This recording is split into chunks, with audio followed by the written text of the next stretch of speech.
اللہ کی ذات پر سینکڑوں نہیں لاکھوں کروڑوں عقلی دلائل موجود ہیں۔ آفاق و انفس کے اندر پھیلے ہوئے کتنے دلائل ہیں جو اس کی ذات کا پتہ دیتے ہیں۔ انسان باہر نہ دیکھے، اپنے اندر ہی دیکھ لے۔ حضرت آدم علیہ السلام سے لے کر آج تک کروڑوں انسان ہیں، ان کی شکلوں میں مشابہت نہیں ہے۔ یہ نشان انگوٹھا ہے، فنگر پرنٹ جسے کہتے ہیں، ان کے اندر مشابہت نہیں ہے۔ آدم علیہ السلام سے لے کر آج تک دیکھ لیں آپ، دو آدمیوں کے آپس کے اندر جو ہے وہ نشان انگوٹھا نہیں ملیں گے، بلکہ یہ درختوں کے جو پتوں کے اندر ریشے ہوتے ہیں، کمپیوٹر پہ تجزیہ کر لیں، ان پہ ایک درخت پہ لاکھ پتے بھی ہیں تو ہر ایک کا فرق ہوگا دوسرے سے۔ یہ اللہ کی تخلیق کا شاہکار ہے۔ اور اسی طرح انسان کا اندر کے نظام ہے بہت سارے، اس کا دماغی سسٹم ہے۔ کہتے ہیں اگر اس کا کمپیوٹر تیار کیا جائے تو نیو یارک شہر سے بڑا کمپیوٹر ایک انسان کے دماغ سے بنے۔ یہ اللہ نے ایک انسان کو جو ودیت کیا ہوا ہے، اور کئی سسٹم لگائے ہوئے۔ یہ یونان کا ایک بہت امیر ترین شخص تھا، اوناسس، اس کا سسٹم خراب ہو گیا۔ کیا؟ اس کے یہ جو پپوٹے تھے، یہ اپنی مرضی سے اللہ نے جو سسٹم لگایا ہوا ہے، قدرتی آٹومیٹک سسٹم، ادھر سے تنکا اڑا، ادھر سے آنکھ بند ہو گئی۔ اس کے پٹھے کام کرنا چھوڑ گئے، اب وہ اپنی مرضی سے آنکھ نہیں کھول سکتا تھا۔ ڈاکٹر سٹوشن ٹیپ لگا دیتے اور آنکھ کھولتے اور پھر بند کر دیتے۔ کسی نے کہا کہ تیری زندگی کی سب سے بڑی آرزو، کہا کاش اپنی مرضی سے اپنی آنکھیں کھول سکوں۔ اس کے لیے دولت لگانی پڑے تو کتنی لگائے گا؟ کہا ساری لگا دوں گا۔ تو ہم کبھی اس کا احساس بھی نہیں کیا کہ یہ کتنی بڑی دولت ہے۔ تو یہ قدرتی سسٹم لگایا ہوا ہے، تو جو ہی جو ہے وہ عزم ہوتا ہے، ارادہ ہوتا ہے، تو پلک بند ہو جاتی ہے، آنکھ بند ہو جاتی ہے۔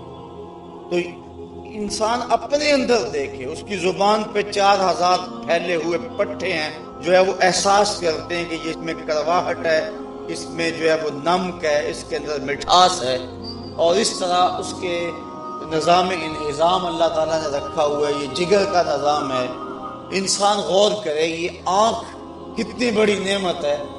اگر وہ باہر دیکھنے کی جو اس کے پاس فرصت نہیں ہے تو کہا ذرا اپنے اندر ہی جاگ لے، وفی انفسکم افلا تبصرون، ذرا من میں جھانک کر کے دیکھو، نہ مسجد وچ نہ مندر وچ، لب یار نو اپنے اندر وچ۔ لیکن کسی چیز کو منوانے کے لیے یا تو دلائل عقل دیے جاتے ہیں۔ اس کی میں سادہ مثال دوں گا۔ میں کہوں کہ باہر بارش ہو رہی ہے، آپ تو میرے سامنے بیٹھے ہوئے ہیں اور یہاں تو ایسا ماحول نہیں ہے، میں اپنا یہ دعویٰ آپ سے منوانا ہے کہ باہر بارش ہو رہی ہے، تو میں کس طرح منواؤں گا؟ دو طرح کے دلائل ہیں، ایک تو عقلی دلائل، منطقی دلائل، اور ایک قانون شہادت۔ عقلی دلائل وہ جس طرح کہ میں نے یہ پیش کیے، تو میں کہوں کہ یہ دیکھو یہ شخص ابھی آیا ہے، اس کے کپڑے بھیگے ہوئے ہیں، اتنی گرمی تو نہیں ہے کہ پسینے سے بھیگ جائیں، اور پھر یہ حال میں آیا تو یہ کپڑوں سمیت ہی غسل کر کے تو نہیں آیا، تو یہ دلیل ہے اس بات کی کہ باہر بارش سے یہ بیچارہ بھیگ آیا، تو بارش ہو رہی ہے۔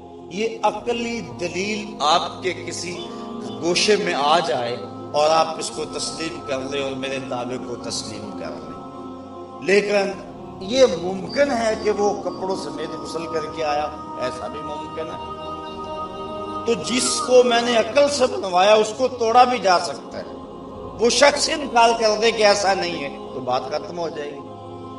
تو کسی شے کے وجود کو منوانے کے لیے ایک تو عقلی دلائل دی جاتی ہے۔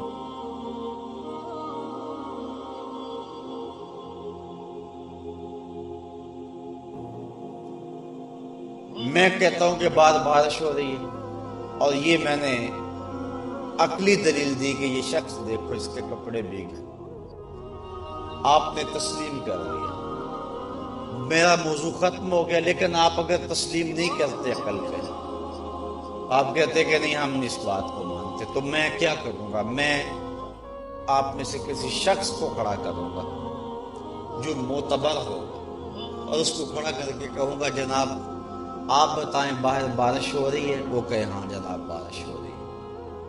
آپ کا فرض کرو ماننے کا پروگرام نہ ہو تو آپ کے ہم اسے بھی نہیں مانتے، تو میں کیا کروں گا؟ میں دوسرا آدمی کھڑا کر دوں گا، آپ کو وہ گواہی دے گا، آپ کہیں کہ ہم اسے بھی نہیں مانتے، میں تیسرا آدمی کھڑا کروں گا، آپ کے میں اسے بھی نہیں مانتا، تو میں کیا کروں گا؟ جب جس کو بھی میں کھڑا کروں آپ انکار کرتے چلے جائیں تو میرے پاس ایک ہی حل رہ جائے گا کہ میں اس موضوع کو چھوڑ دوں گا کہ آپ ماننے کو تیار نہیں۔ عقلی دلائل دیے، آپ نے تسلیم نہ کیا، میں نے گواہی دلوائی، آپ نے تسلیم نہ کیا۔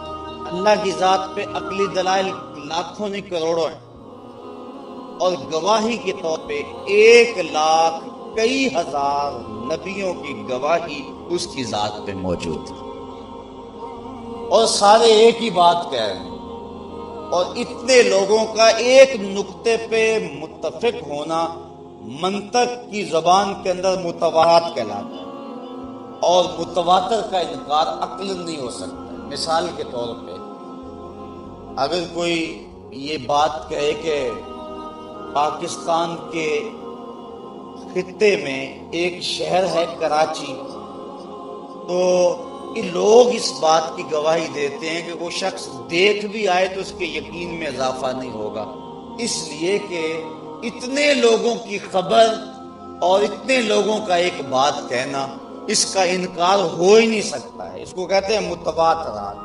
اللہ کی ذات پر ایک نہیں، 1,00,000 کئی ہزار نبیوں نے گواہی دی، اور ہر نبی اپنے دور کا معتبر شخص تھا، لیکن قوم کا انکار اگر نبیوں کو نہیں مانتی، کہتی لست مرسلا، ہم تجھے نہیں مانتے، تو پھر کیا حل ہوگا؟ تو ذرا میں آپ کو منوانا چاہتا ہوں کہ باہر بارش ہو رہی ہے، لیکن آپ اس کا انکار کرنا چاہتے، میں 10 20 50 گواہ کھڑے کیے، انہوں نے گواہی دی، لیکن آپ نے انکار کر دیا، میں سمجھوں گا آپ ماننا نہیں چاہتے، تو میرے پاس ایک ہی حل ہے، اور وہ کیا؟ توجہ اس پہ چاہوں گا، وہ یہ کہ میں وقتی طور پہ اس موضوع کو کلوز کر دوں گا، ختم کر دوں گا، کہ آپ تو ماننے پہ نہیں ہیں، ضد میں آ گئے۔ تھوڑی دیر کے بعد باتوں کے اندر میں آپ کو حاجی صاحب کے بارے میں پوچھوں کہ ان کے بارے میں آپ کی رائے کیا ہے، آپ کو بھول گئے، وہ موضوع جو ہے وہ چھوڑ دیا گیا، آپ کہیں یہ ہمارے شہر کی زینت ہے، ہمارے علاقے کا وقار ہے، ایک معتبر ہستی ہیں، آپ ان کے بارے میں بہت کچھ کہہ سکیں، میں آپ سے وہ لکھوال بھی لوں، آپ اقرار بھری بزم میں کر بھی دیں ان کے بارے میں، پھر ان کے بعد میں کہوں جناب آپ ذرا 2 لمحوں کے لیے زحمت کیجئے اور باہر دیکھ کے آئیے کہ بارش ہو رہی ہے کہ نہیں ہو رہی، یہ جائیں اور دیکھ کر کے آئیں اور پھر یہاں کھڑے ہو کے گواہی دیں۔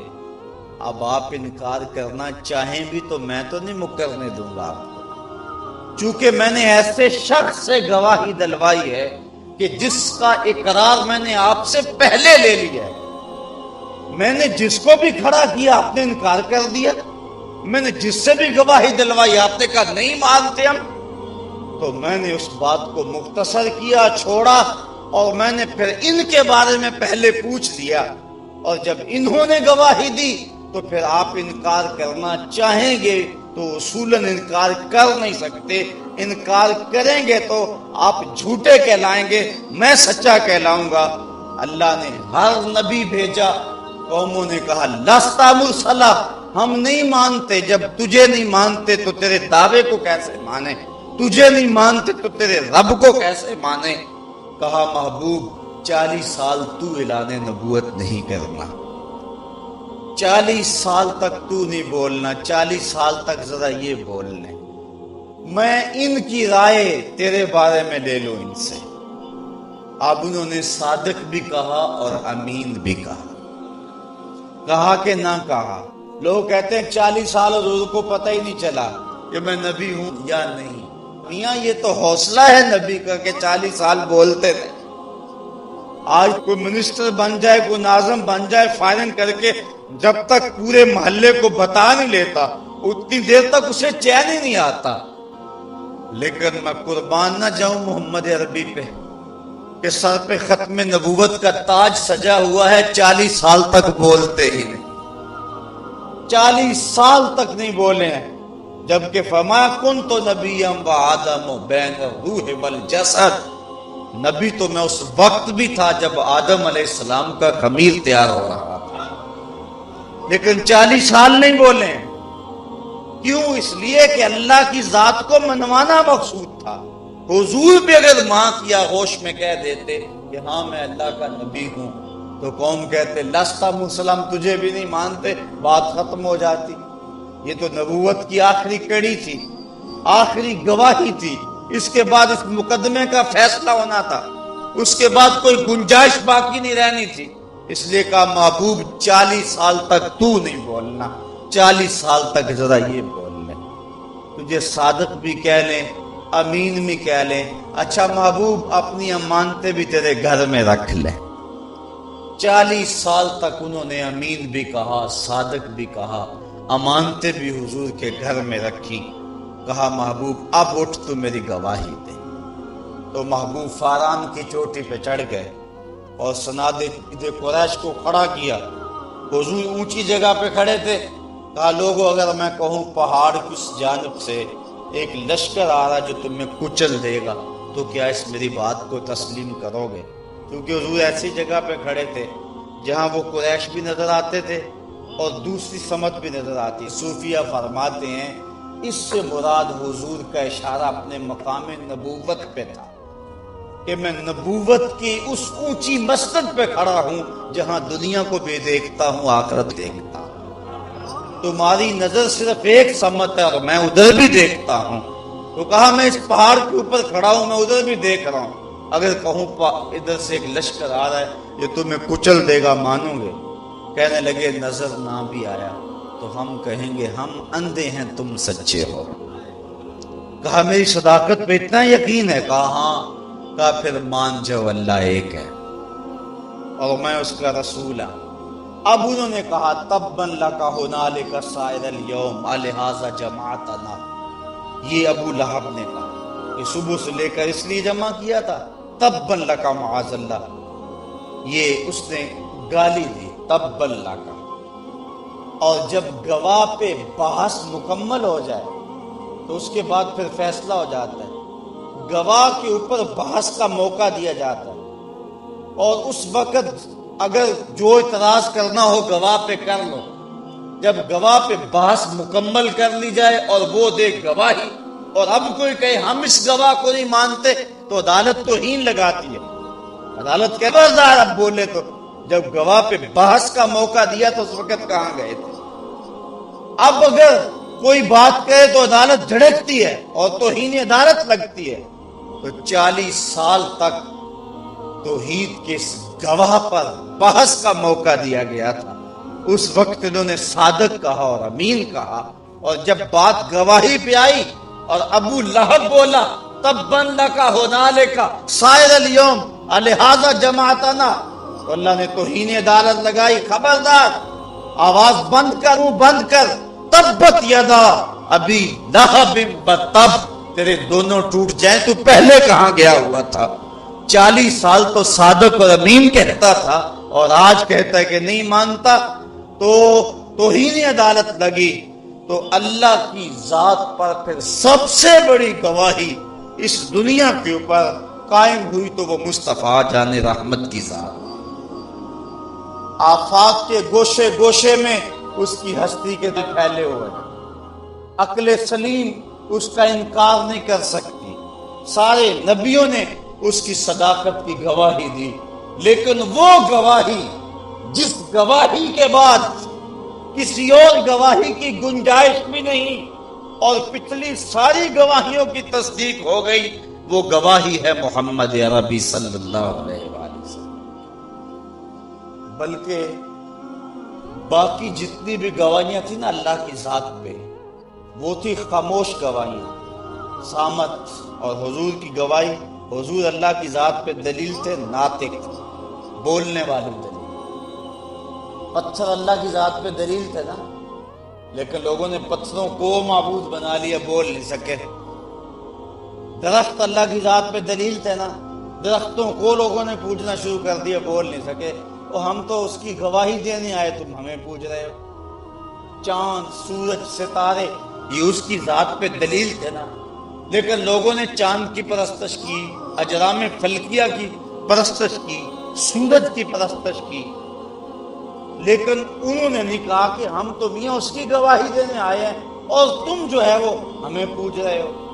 لیکن جب دلیل ناطق آ گئی تو جو گونگے تھے ان کے منہ میں بھی زبان آ گئی۔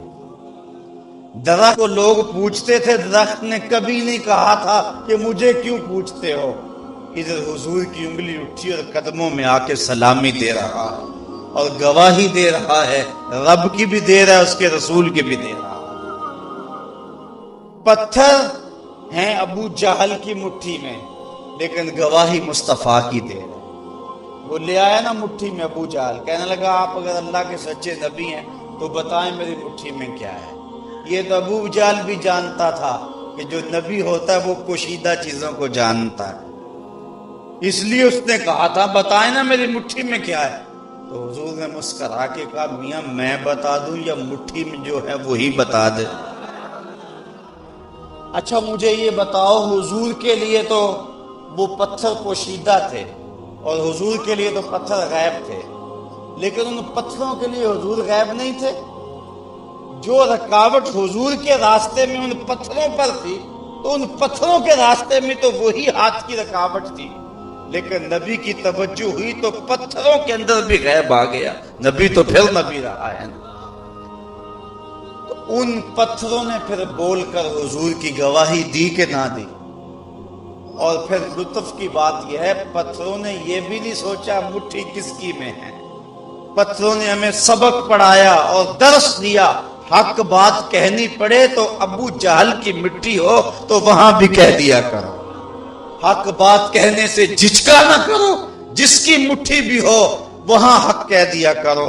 اب پتھروں نے گواہی دی، یہ اجرام فلکیہ، چاند، سورج، ستارے یہ اللہ کی ذات پہ گواہی بن کے آئے تھے، لوگوں نے ان کی پوجا شروع کر دی۔ چاند نے دو ٹکڑے ہو کر گواہی دی اور میاں میں معبود نہیں ہوں، میں تو اس نبی کے در کا بھکاری ہوں۔ سورج نے پلٹ کر کے گواہی دی کہ میں اس نبی کے در کا گدا ہوں، تو وہ جو خاموش دلیلیں تھی ان کے اندر بھی جان آ گئی۔ 1,00,000 کئی ہزار نبیوں کی جو گواہیاں تھیں ان گواہیوں پر بھی مہر تصدیق ثبت ہوگی۔ کیوں؟ اس لیے کہ حضور کی گواہی عینی تھی، باقی نبیوں کی گواہی جو تھی وہ سمعی تھی۔ سمعی گواہی کے بعد عینی گواہی کی گنجائش رہتی، اور عینی گواہی کے بعد پھر کسی اور گواہی کی گنجائش بھی نہیں رہتی۔ اس کی مثال دینا چاہوں گا، یہ ماہ صیام ہے، قاضی صاحب مسجد میں بیٹھے ہوئے تھے، ایک شخص بھاگا بھاگا آیا، جناب چاند چڑھ گیا، کہا میاں تم نے دیکھا ہے؟ کہا دیکھا نہیں سنا ہے۔ قاضی صاحب نے اقرار کرتے ہیں نہ انکار کرتے ہیں، کہا بیٹھ جاؤ۔ پھر ایک شخص آیا، چاند چڑھ گیا، میاں دیکھ کر آئے ہو؟ کہا دیکھا نہیں سنا ہے۔ کہا تم بھی بیٹھ جاؤ۔ پھر آیا ایک شخص آیا، جناب چاند چڑھ گیا، میاں تم نے دیکھا ہے؟ کہا جی سنا ہے۔ کہا تم بھی بیٹھ جاؤ۔ بیٹھتے گئے۔ پھر ایک شخص آیا، جناب چاند چڑھ گیا، تم نے دیکھا ہے؟ جناب دیکھ کر کے آیا ہوں، میں نے اپنی آنکھوں سے دیکھا ہے، میں نے واضح دیکھا ہے۔ کہا اچھا میاں تم جو آئے تھے تم بھی سچے، پردے تکاف کے اتار دو، لوگوں گھروں کو جاؤ، صبح 8 بجے عید ہوگی۔ جو ہے وہ جب گواہی ہو گئی تو سب پچھلوں کی گواہی بھی سچی ہو گئی۔ اب ایک شخص بھاگا بھاگا آیا، حضور چاند چڑھ گیا، میاں تم نے دیکھا ہے؟ کہا نہیں سنا ہے۔ کہا سنا تھا تو پہلے آتا، اب دیکھنے والا آ گیا، اب کسی سننے والے کی ضرورت باقی نہیں رہی۔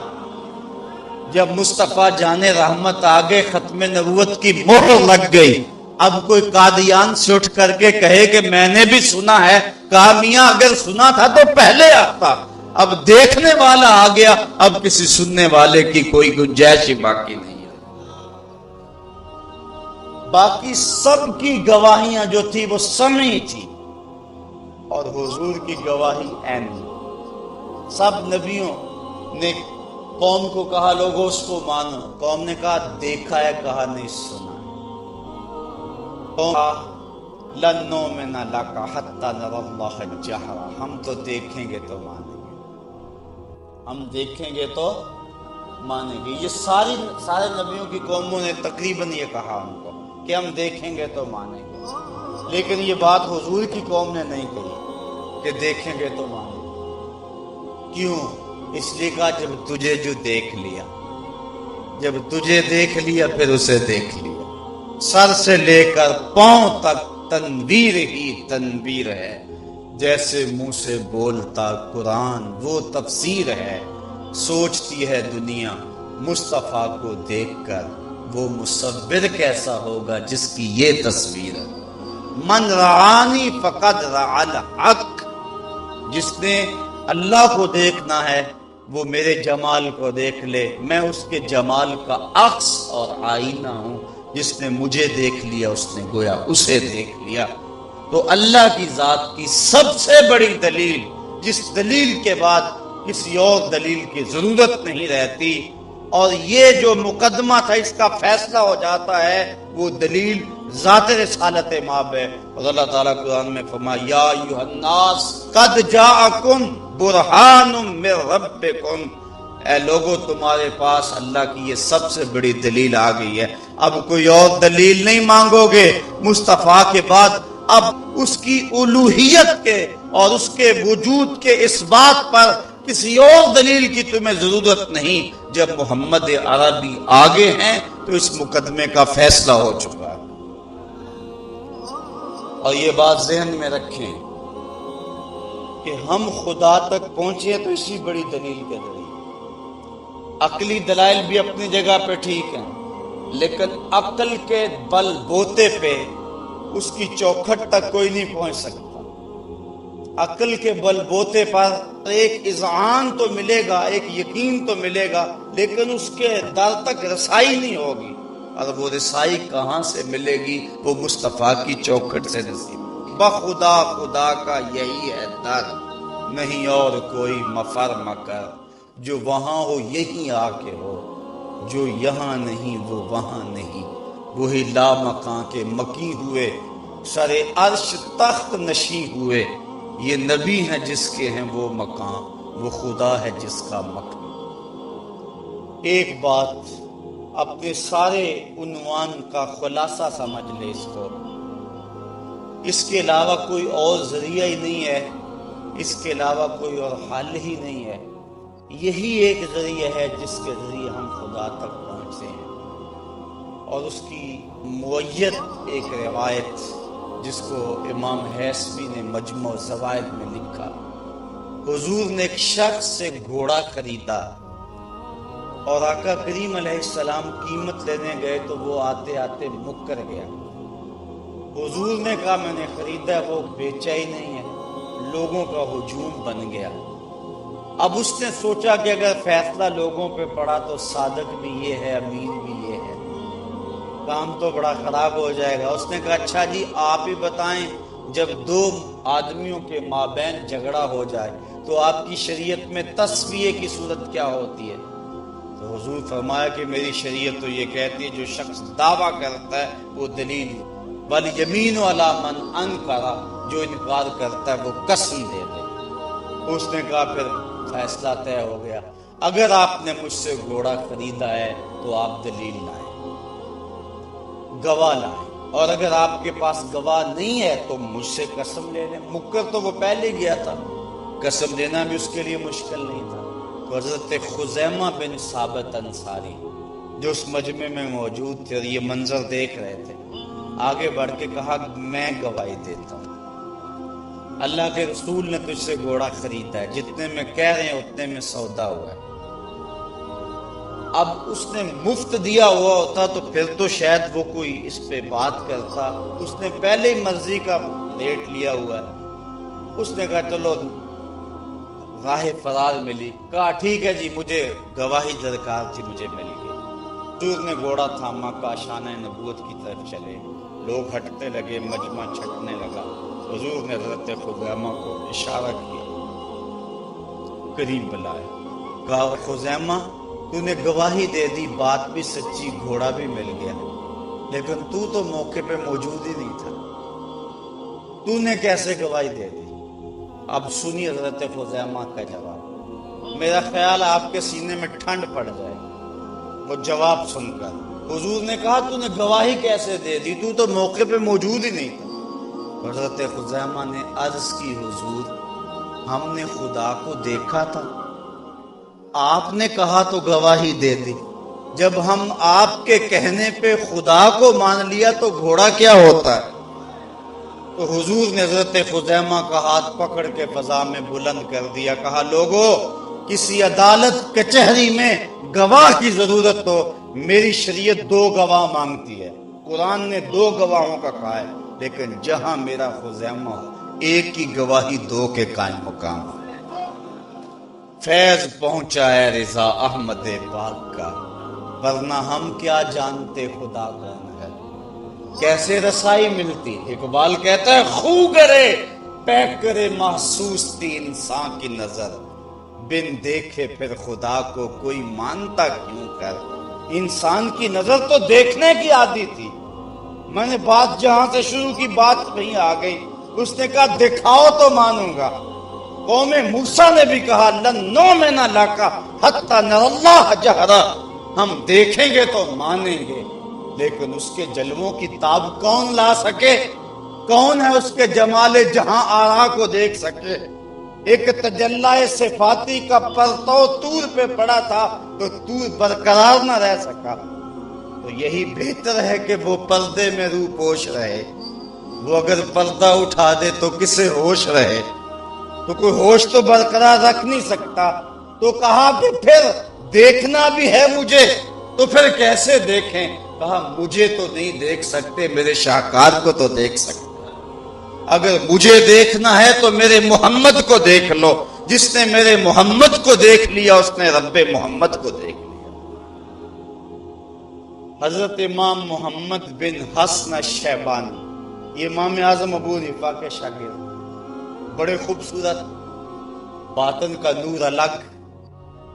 بصرے میں یہودیوں نے مناظرے کا چیلنج کیا، امام محمد بن حسن گئے، گھوڑے پہ سوار ہے، سر پہ امامہ، جسم پہ سنت کا جامہ، داڑھی کا کالا حالا اور چمکتا ہوا چہرہ۔ امام محمد جب آئے نا تو مسلمان بھی کھڑے تھے، عیسائی بھی کھڑے تھے، یہودی بھی کھڑے تھے، 2 یاروں میں نہیں کر رہے۔ جو ہی ان کا گھوڑا آیا، وہ جو مناظرہ کرنے آیا تھا اس کے لبوں پہ کلمہ جاری ہو گیا، اے لقائے تو جواب ہر سوال، حل شبد ہر مشکلت بے کیلو کال، تیری ملاقات ہی سارے سوالوں کا جواب ہے۔ اور اقبال کا یک نظر کر دی وآداب فنا آموختی، واں خنک روزے کے خاشا کے مرا واں سوختی، نظر کی جولانیاں نہ پوچھو، نظر حقیقت میں وہ نظر ہے، اٹھے تو بجلی پناہ مانگے، گرے تو خانہ خراب کر دے۔ امام محمد کے چمکتے ہوئے چہرے کو جب اس مناظر نے دیکھا تو لبوں پہ کلمہ جاری ہو گیا۔ مسلمانوں نے کہا تو مناظرہ کرنے آیا تھا اور تو ایسے مان گیا۔ عیسائیوں نے بھی کہا، اس کے ہم مذہبوں نے بھی کہا، تو اس نے جو جواب دیا بڑا خوبصورت تھا، اس سے بھی آپ کے سینے میں ٹھنڈ پڑے گی۔ اللہ اکبر۔ تو اس نے کہا جو اب اسلام لا کے اسلام کے دامن میں آ چکا ہے، کہنے لگا جب میں نے امام محمد کے چمکتے ہوئے چہرے کو دیکھا اور اس کے چہرے پہ سراجم منیرہ کی شعاؤں کے عکس کو دیکھا تو میرے دل نے جانا جب مسلمانوں کا چھوٹا محمد اتنی شان والا ہے تو بڑا محمد کیسا ہو۔ یہ شان ہے خدمت گاروں کی، یا رسول اللہ،